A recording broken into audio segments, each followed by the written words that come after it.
Welcome to the World War I History Podcast, produced by the MacArthur Memorial, a museum and research center dedicated to preserving and presenting the history of General Douglas MacArthur, which includes the story of World War I and that of the millions of men and women who served in that war.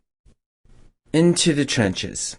The Luneville Baccarat Sector, February to March 1918. The Rainbow Division was moving into the trenches.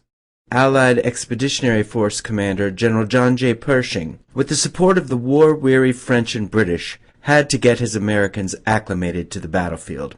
By February 1918, Pershing had only 5 divisions in France, and one was fresh off the boats.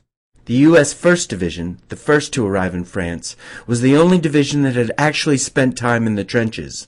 Pershing needed to get the others into the line. He created 1st Corps and assigned the 1st, 2nd, 26th, and 42nd Divisions to its new commander, Major General Hunter Leggett. Each division was to pair up with French units and rotate their battalions through the trenches and learn to operate and survive at the front. Pershing, who was always pushed for a separate American command and the creation of an army of maneuver, had to swallow hard on the conditions. The 4 American divisions would be under French command for combat tactics and strategy in the new realm of trench warfare. It made sense, as the Americans had much to learn from the veteran French. For administration, supply, and discipline, the divisions looked to 1st Corps headquarters, but division commanders and their staffs were under French control. The situation was critical on the Western Front. The fall of Russia meant that tens of thousands of German troops were now available for duty in the West. The men of the 42nd knew it, but it didn't deter their eagerness to get into the fight. They would come to find out that the fight was within themselves. As Lieutenant John Tabor of the 168th Iowa said, "The greatest enemy is in your own breast, the thought you may not measure up and betray the faith." No one knew. The 42nd was placed with the French 7th Corps, under Major General Georges de Bazeilles, and sent to the Luneville Baccarat Sector in northeast France. De Bazeilles, a veteran officer who commanded a corps at Verdun, was to be critical in the appraisal of the Rainbow's capabilities. The sector the Rainbow was going to had been destroyed at the beginning of the war. Luneville and Baccarat were both sacked by Bavarian troops in 1914 after the failed French drive to regain Alsace-Lorraine. The Germans, as they did throughout Belgium and eastern France, took revenge on civilians for resistance and sniping. The area had seen its share of atrocities. Since 1914, the fighting had moved elsewhere, and Luneville Baccarat was where the French and Germans sent units severely weakened by service elsewhere on the Western Front. In 1918, the sector was seen as a good place to rest by both sides. Rainbow men began loading on trains in many parts of France.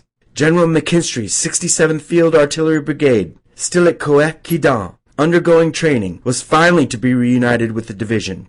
In one of the train cars taking them to the front, men of the 149th Field Artillery Regiment secured a large amount of cognac and rum at one of the first refreshment stops where they were only supposed to get coffee and sweets. Those men had a raucous 3-day ride to Luneville. At Langres, L'Anjou, and Rollempont, the infantry and machine gun regiments left their training grounds and again climbed aboard the 40x8s. A 1 to 2 day journey was ahead of them on the trains that seemed to strain and crawl to their destination. Mess kitchens, hospital units, engineers, signal units, the ammunition and sanitary trains all became alive with the reception of Division Commander Major General William Menaher's February 14 order to move to the front. The Luneville Baccarat Sector took its name from the 2 French towns just west of the front lines in the area. They sat at the foot of the Vosges Mountains, near the Meurthe River before the Moselle Plateau in an area southeast of Paris and Nancy. It was an area famous for earth and glassware, not so much because of the raw materials in the area, but because of the availability of lumber to feed the fires to make them. In 1918, the front-line trenches of the Luneville Baccarat sector lay about 8 miles northeast of Luneville and ran from the Forêt de Paroy through the Saint-Clement area, Ancervillers, and continued on a southeasterly course through Neuf-Maisons, which lay just east of Baccarat. There were numerous towns and villages, flatlands, hills, streams, the Meurthe River, forests, and wide open vistas. It all depended on where you were in the area. The Rainbow Division was dispersed throughout the sector. Divisional and artillery headquarters set up in Luneville, as did the Nebraska and New Jersey elements of the 117th Sanitary Train. The 83rd Brigade, with its New York and Ohio infantry, were put in the left of the front line and paired up with the French 164th and 14th Divisions. 83rd headquarters set up in Bénin-Menil. The 84th Brigade was to the southeast in Baccarat and paired with the French 128th Division. Ironically, the 167th Alabama was paired with the French 167th Infantry, and the 168th Iowa was paired with the French 168th Infantry. The New Yorkers in the 165th initially went to Stanislaus, the former palace of the exiled King of Poland, who lived there in the mid-1700s. It had remained empty until 1901, when it was recognized as the closest rival to Versailles, and turned into a museum. Paired with the 164th French Infantry Division, the 165th defended the far left of the front, in the Forêt de Paroy and the Rouge Bouquet. A battalion of the 149th Field Artillery attached itself to the French artillery backing them up. The 166th Ohio was to right of the 165th, concentrated around the towns of Domjevin and Beaumesnil. Paired with the French 14th Division's 60th Infantry under Colonel de Péry, they also had a battalion of the 149th and a battery of the 150th Field Artillery join them in support. The battalions would rotate through the front lines that were divided into centers of resistance, which projected strength to the front through the Pont d'Appui, which supported the front-line groupe de combat. All were connected by communication trenches. The Ohio men centered their focus on center of resistance Rosnel. The 167th Infantry left Rollempont with each battalion taking up an entire train, but they only had a 12-hour ride to Baccarat and Saint-Clement. Paired with the French units sharing their numerical designation, their position was around Ancervillers, where the trench line went right through the town. Upon arrival at the front, they were greeted by German airplanes, which they promptly waved at, only to then be scattered by the artillery fire that followed the spotter's plane positioning the new arrivals. Across the area between the trenches known as No Man's Land were the German 96th Infantry and the 6th Cavalry Divisions.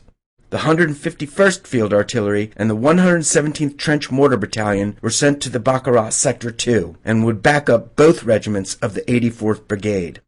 The 168th Infantry lost all its personal baggage at the train depot at Rollempont, not to be seen again for another year. They too entrained for the Baccarat sector, as they were holding the far right of the line with the French 168th Infantry of General Segon's 128th Division.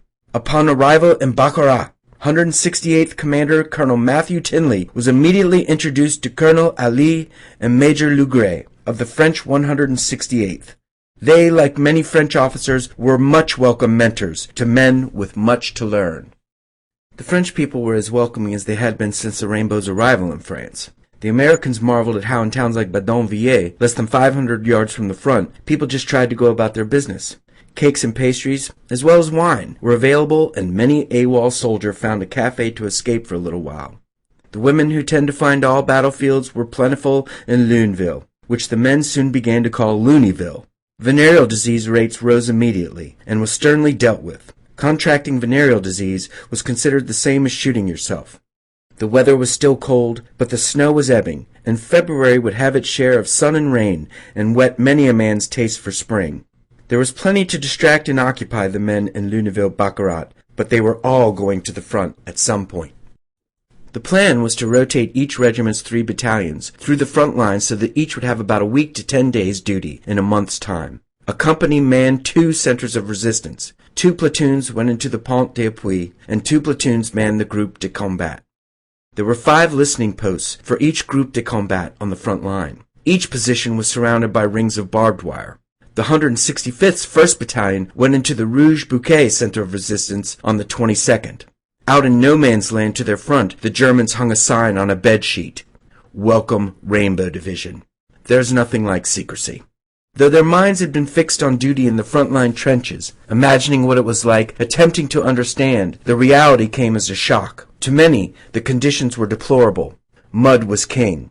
Dugouts in the Pont d'Appui, where the men would rest and sleep, were dank with only a wet blanket hung at the entrance to keep poison gas out. Everything was wet. One rainbower remarked, "Hell is a place of mud and water." Gas was the most dreaded threat. In that first week in the trenches, there would be many false gas alarms. It was the most feared element of the trench existence to a novice. 3 kinds of gas were in play: chlorine, mustard, and phosgene gas. Some rainbow men worried because there were only 2 kinds of gas masks. It's a fact, however, that concentrated artillery was much deadlier than gas. Standing the night watch in the groupes de combat, men 4 to a post learned how to survive, waiting, watching, and listening for the enemy. They were responsible for holding off the initial assault and warning the men behind the front lines. Each man had to learn the system of warning rockets and flares that frontline men were supposed to set off. The general attack, artillery barrage, gas barrage, breakthrough, each situation had a special colored rocket that described what was happening at the front. The men from Alabama, Iowa, New York, and Ohio were in the thick of it now. Menaher accepted that the French would have control over where and when his division fought, but he was also going to make sure that Pershing's desire of building an army of maneuver was the focus. Patrolling and raids were going to be commonplace. Menaher made it plain for everyone to understand. People were going to die. But no man's land belonged to the Rainbow. When the ambulance units in Oregon Field Hospital unit arrived in Lower-Monsey on February 17th, new GMC ambulances awaited them. The 165th New Jersey, 167th Oklahoma, and 167th Michigan ambulance units all got 12 ambulances and 2 Pierce Arrow trucks each. Casualties were expected. While most of the Rainbow men were getting accustomed to their new sector in that first week, Menaher and MacArthur also got a good look at the front.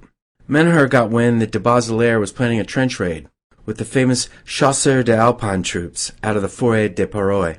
Wanting to witness the event, Menaher got clearance to move to the front with his staff to get a close view of the operation. MacArthur went with Menaher to the French 7th headquarters. He asked General de Baudelaire for permission to go on the raid, saying, "I can't fight them if I can't see them." The Americans left by car and drove for the front. A French officer with a big black dog awaited the 42nd's commander and his staff.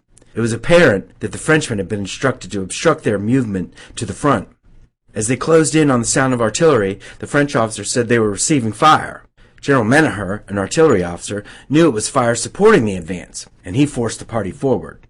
At last they came to a point where the Frenchman said he was ordered not to pass. The Chasseurs d'Alpine were already gone. And Menaher said he was briefly talking to the Frenchman when he turned around and saw MacArthur and his own aide, Major Thomas Handy, running around a hill that led right into no man's land. In 1921, Menaher recounted the story, saying MacArthur and Handy, a future four-star general himself, moved through no man's land alone to find the French raiders. MacArthur picked up the story in his reminiscences, saying they caught up with the French by nightfall and were with them when they went into the German lines. MacArthur described a deathly quiet moment before the German lines, and then a single German weapon went off, and then all hell broke loose. The fight for the trenches was savage and merciless. It ended only when grenades were thrown into a dugout the Germans had retreated into. And MacArthur himself even helped bring back a prisoner, a German colonel.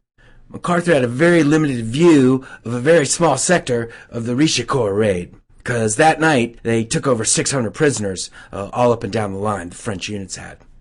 Rainbow Division Adjutant General Major Hugh Ogden, he remembered that during the visit to the front at about 2 in the afternoon of the 20th, Handy and MacArthur just disappeared. No one knew where they had gone.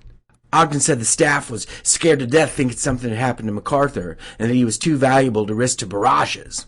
The next morning, Ogden said the staff was at breakfast when MacArthur walked into the mess tent at headquarters in Luneville and set a souvenir on the table in front of everyone, and it was a German helmet.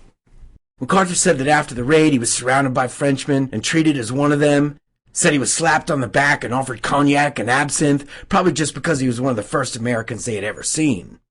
According to Menaher, after returning to the friendly lines, MacArthur and Handy spent the rest of the night visiting French hospitals and watching them in action. De Bazelare, he didn't pass up the opportunity to build up a U.S. and French cooperative spirit and awarded MacArthur the French Croix de Guerre for his action. And he was the first of the Rainbow Division to be honored by the French in this manner, and he was the first of many. Since early 1915, the Luneville Baccarat area had been a quiet sector. The Rainbow Division's arrival really changed all of that. The Alabamians of the 167th, they were the bad boys of the camp back at Camp Mills in New York. But in the trenches, they were the guys you wanted next to you. On March 1st, a patrol went into no man's land between the lines and they approached the German lines. And the Alabama guys hung up a sign in full view of the Germans. And it's a phrase we know today, and it's probably been heard on battlefields for centuries, but it said, "Your souls belong to God, but your asses belong to Alabama." 3 days later, Sergeant Varner Hall led a patrol from Alabama's D Company that captured the first prisoners of the Rainbow Division, 2 men from the 77th Bavarian Division. And that was all it took. The Germans woke up and the trenches pretty much just exploded. That following morning at 4:30 in the morning on March 5th, the Germans responded to the Alabama raid, and they hit the 168th Iowa and the Chamois area at Group de Combat 11 and 12. 11 jutted out from the American line and was wide open on 3 sides. And in the dead of night, German pioneer troops laid tape right up to the American position. German artillery hit the front lines, and then their infantry followed that tape in the dark and began their assault. And artillery from the Germans then shifted to the rear of the 42nd lines to disrupt any reinforcements trying to come forward. MacArthur and 151st Field Artillery Commander George Leach, they got caught in this really murderous fire back at Bedonville, but they both escaped unscathed. They were lucky. 7 men in a trench mortar battery from the headquarters company were all killed when a German shell landed right in the middle of them. And 20 men of the 168th were killed by artillery fire that night. On came the 15th Bavarian Storm Battalion. Off went the signal rockets as soon as the attack began. On the left, Captain Harrison Cummins McHenry and his Des Moines men of the B Company felt the full force of the German artillery. And then the Germans moved into the American trenches. Private Byron von Raden was one of the first to die. He got killed by a German hand grenade. He had just turned 16. Corporal Marvin Dunn, he was in the opening of his dugout when he too was wounded by a German grenade, but he manned his automatic weapon and kept the Germans out of his dugout, saving all the guys he was with. He died later. Reinforcements arrived from the Pont d'Appui and drove the Bavarians out of the trenches before they acquired the prize they sought, which was a prisoner for propaganda purposes. The enemy would not have an Iowa man to ridicule. The dead were many. 20 men of the 168th were killed that night. 18 of them were lost to the shelling, Captain McHenry among them. The first Iowa officer to fall in the war. He was killed by an 8-inch shell when he stepped into this dugout to avoid the heavy shelling, and the shelling hit right on top of him.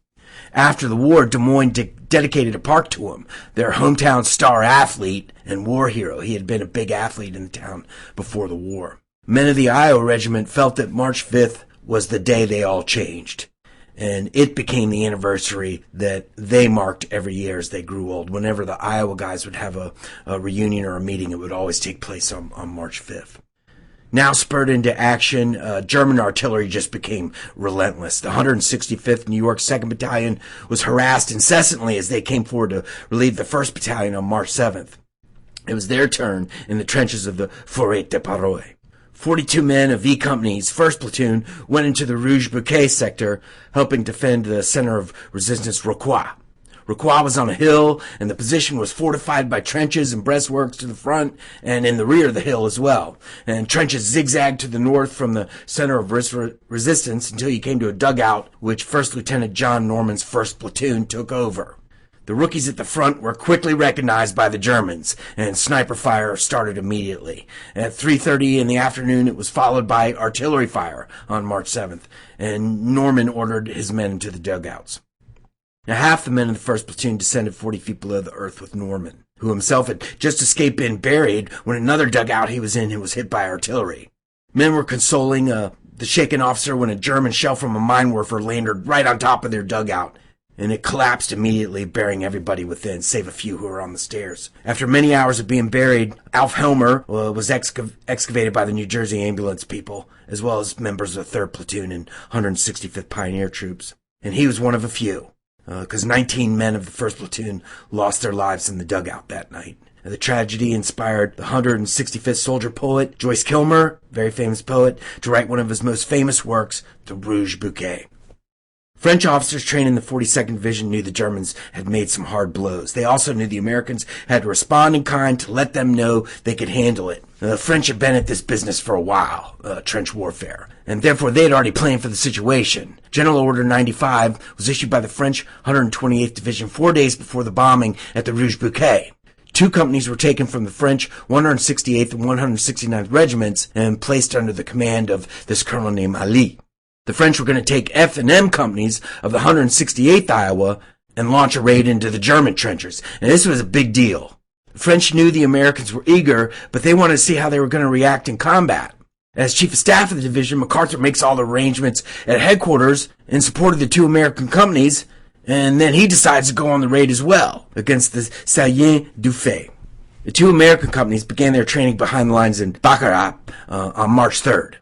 And Captain Lloyd Ross led Company M, and he was attached to Major Legray and to the French troops of the 169th Regiment. Of Ross, MacArthur would say later, "I've known many soldiers of many lands and of many degrees, but never one greater fighting capacity than Lloyd Ross. And much of the greatness of the fame of the Rainbow has resulted from his exploits." Captain Charles Casey in Company F, they were attached to the French 168th troops under Major Massey.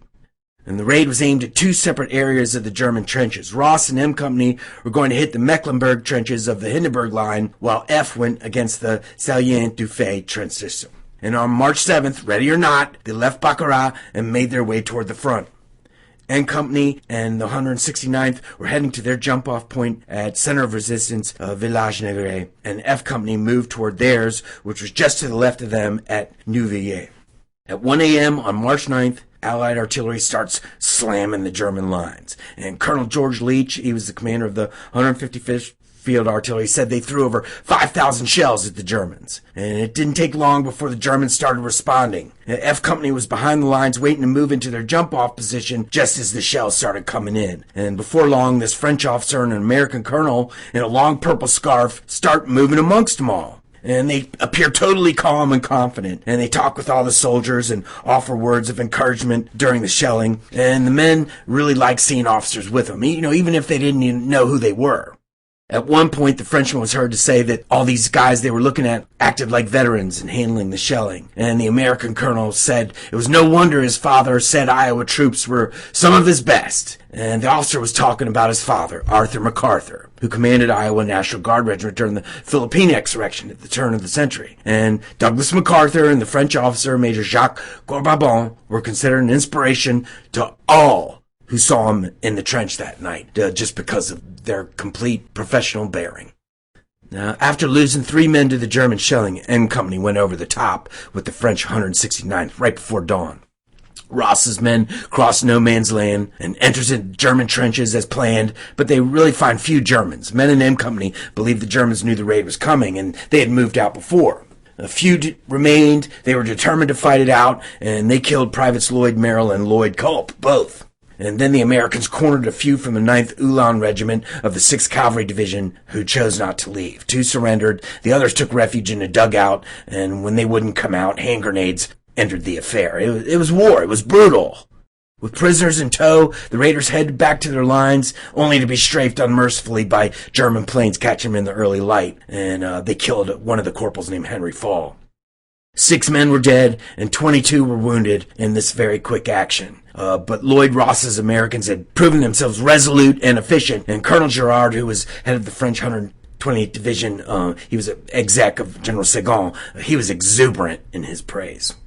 As dawn was breaking, Captain Casey gave the word to go over the top for F Company, and it was just about the time that M Company was coming back from their raid. MacArthur said he was the first out of the trenches, and he was running full force through this cold, drizzling raid toward the German lines. And he would write, "At first he thought he was alone, but soon the Iowa men surrounded him, hell-bent for the Germans. A roaring avalanche of glittering steel and cursing men." Now, French reports were that the raid was a disciplined walking march in column toward the German position. F Company as well found the German lines destroyed and pretty much vacant. A search was made of the front lines, but little more than a bloody German blouse was found in the trenches. A 3-starred rocket shot from the Allied lines signaled it was time to return after about 45 minutes. No F Company men were killed in the attack, but while returning to their lines, a hand grenade went off in a satchel of grenades carried by this private named Edwin Todd, and both Todd and Corporal Clifford Stevens were killed instantly by the grenades. MacArthur's presence on the raid was really noticed by one Iowa man because he remarked he had no idea who the man in the sweater was, but when he found out it was the chief of staff, he could have knocked him over with a feather. And all the Iowa men, as well as most of the Rainbow men, are realizing there's really an adventurer inside MacArthur. The chief of staff was gaining a lot of recognition. MacArthur, Captain Casey, Ross, and the French Major Corbabon were each awarded the Distinguished Service Cross for their roles in the raid. It's the next highest to the Medal of Honor. Now, was there doubt about the awards at Chaumont headquarters? Major General A.W. Brewster, he's a man who was awarded the Medal of Honor for action during the Boxer Rebellion and was now the Inspector General of the Allied Expeditionary Force. He visited the division and investigated the matter before the recommendations were approved. But upon visit, he wholeheartedly approved them all. Strangely, MacArthur's citation for his Distinguished Service Cross says he was operating with D Company. The famous Father Francis Duffy of the 165th Infantry said there was talk throughout the regiment about how it wasn't the place of the Chief of Staff to be accompanying small unit raids. And MacArthur, however, felt he had to know what was happening at the front. He had to see it. He had to know if machine guns had been brought up, if it was too muddy to move, if hills were obliterated by artillery, if barbed wire obstructed avenues of approach.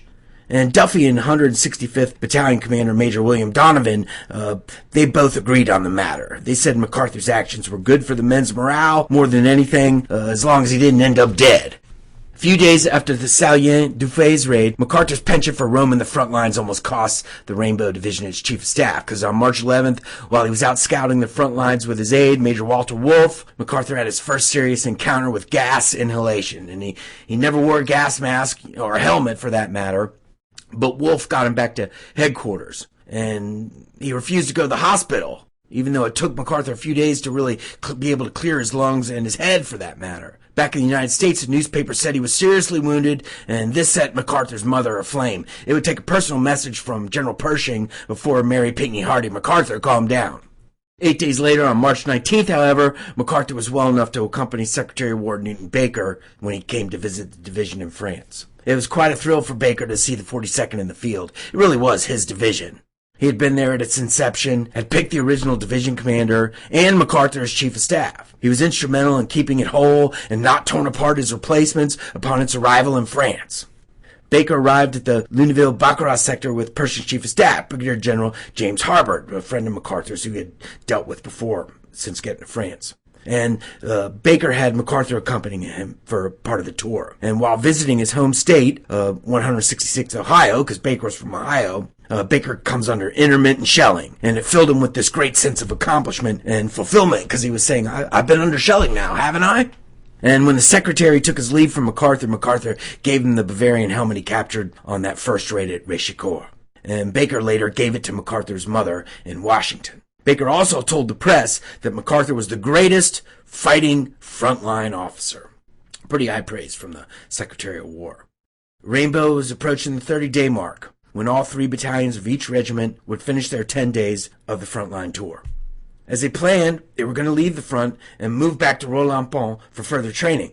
And General Order No. 9 went out on March 19th. All units had their marching orders, but the business of the trenches really didn't cease. German shells continued to fall, and the New Yorkers at 165th were about to embark on their first raid of the war.